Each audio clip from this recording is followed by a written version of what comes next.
Today on Ask Windows, we're going to talk about Windows 10 privacy, what's in the Surface Pro 4, and does Microsoft market Windows Phone enough? Stay tuned.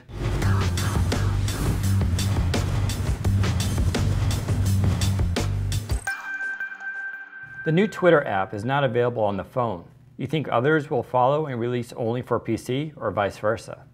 So let's talk about the new Twitter app that's available for Windows 10. It's both awesome and terrible. I'll tell you why it's terrible. It lacks a lot of features, obviously, and it's only good for people who casually use Twitter. It's actually not a bad thing, but for power users, you'll probably want to use something like Tweetium.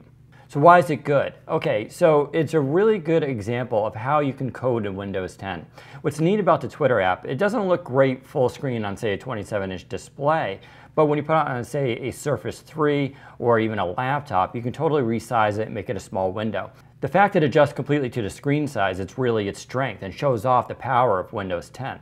So why is it not available on phone? It actually will be available on phone, and Twitter themselves have said this. Why it's not there now, I'm not really too sure. They just haven't pushed the button yet. They may be wanting to fix it up a little bit, wait for feedback, and wait till Windows 10 for phone is actually available to the public. But it should come out, and I think this will be the model a lot of people are going to follow. For instance, Fitbit has a universal app coming out for phone and Windows 10 as well. We should see that later this year. Microsoft is a billion-dollar company, so why don't they pay developers to bring their apps? So this question gets asked a lot, and basically the idea here is Microsoft makes a lot of money. Why don't they just buy developers and make those apps happen? It's a really good question, except here's the one problem. They do. In fact, I know a lot of developers who are contract workers with Microsoft, and they make these apps for third parties.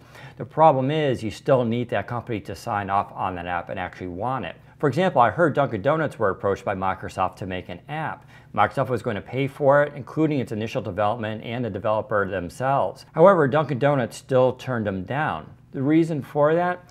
A lot of these companies will basically sign on to make the app, put it into the store, and see how it does. If it doesn't meet certain downloads, they don't want to continue to support it.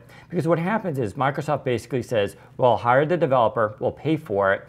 But once that's done and after a few bug releases, it's all yours. Now it's up to that company to hire a developer and take it to the next level, basically a version 2.0, and continue it. A lot of companies don't want to do this though. They don't see the download numbers, so they just let the app sit in the store and die. So this is the problem Microsoft faces. Even when they do offer these companies to make the app, including making it themselves, paying for everything, the companies still turn it down as they just do not see it as an important market. What can we expect from the Surface Pro 4? All right, I know you guys love talking about future Microsoft products. Now, the Surface Pro 4 has not even been announced by Microsoft. Technically, it doesn't exist.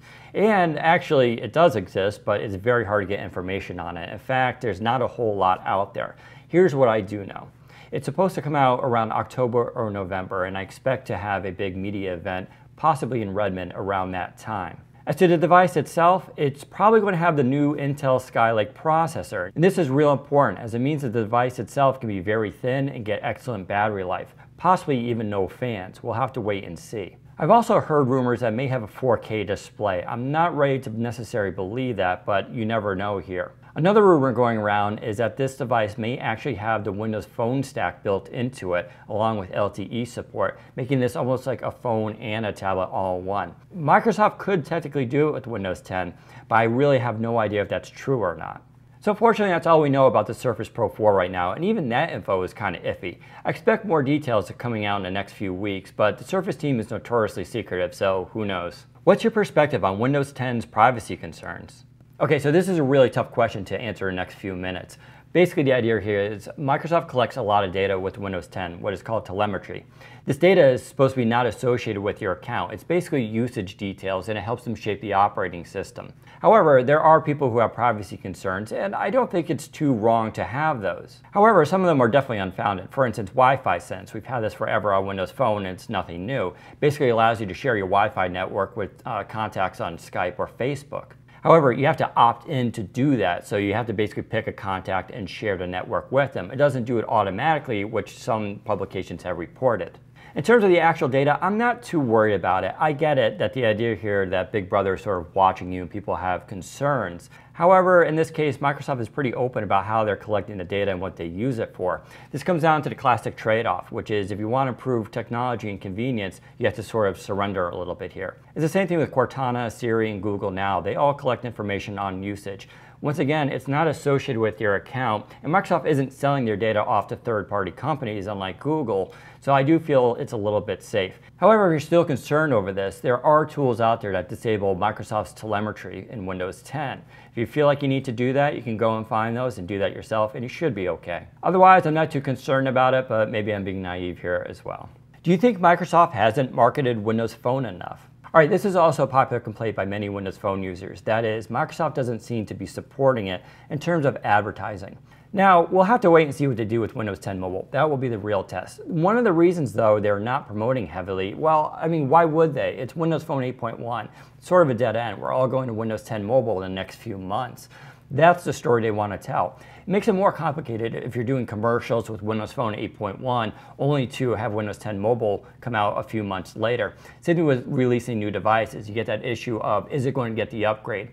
So I think they're sort of laying low right now until Windows 10 Mobile comes out. And I expect the same media savviness that we're seeing with Windows 10 Desktop. I actually like the new commercials and a new direction of the company. And I think we'll see that in mobile. But it's true. Right now, I don't think Microsoft is necessarily behind Windows Phone, but I think that's for a good reason, which is to tell a better story in a few months. So that does it for this week's episode. Remember, if you have a question, use hashtag askdanwindows on Twitter, and maybe we'll pick yours.